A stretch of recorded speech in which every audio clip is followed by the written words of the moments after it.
La chaire internationale en physique, mathématiques et applications SIPMA de l'Université d'Abomey-Calavi célèbre la Journée internationale de l'océan. Réunis autour d'un atelier, étudiants, enseignants, responsables et partenaires ont participé à cet événement qui s'est tenu ce vendredi 13 juin 2025.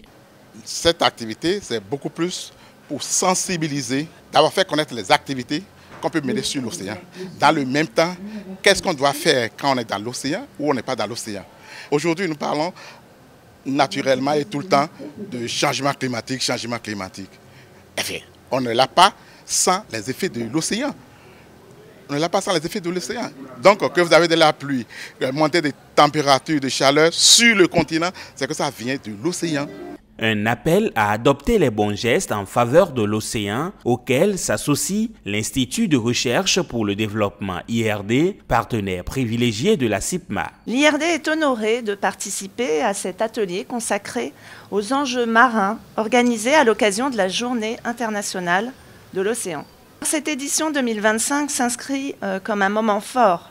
Bien sûr, on l'a dit, c'est celle de la décennie des Nations Unies pour les sciences océanographiques au service du développement durable 2021-2030 et qui nous invite à repenser notre relation entre humains et océans.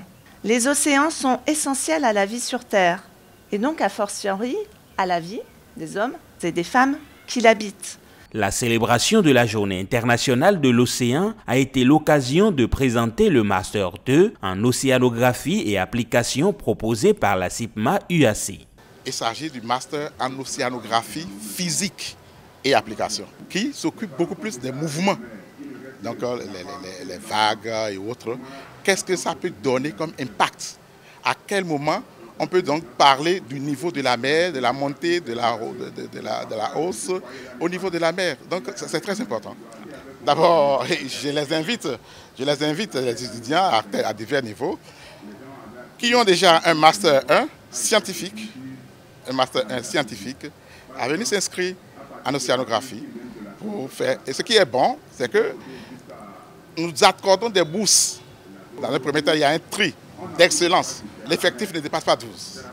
Et c'est là, évidemment, l'importance de l'Université de Toulouse, de l'Institut régional de l'IRD pour le développement, qui nous accompagne par rapport pour qu'on trouve les sponsors nécessaires. Il y a également la DAD, ça c'est les Allemands, qui accompagnent les étudiants dans cette formation. Donc à la fois en master comme en thèse de doctorat.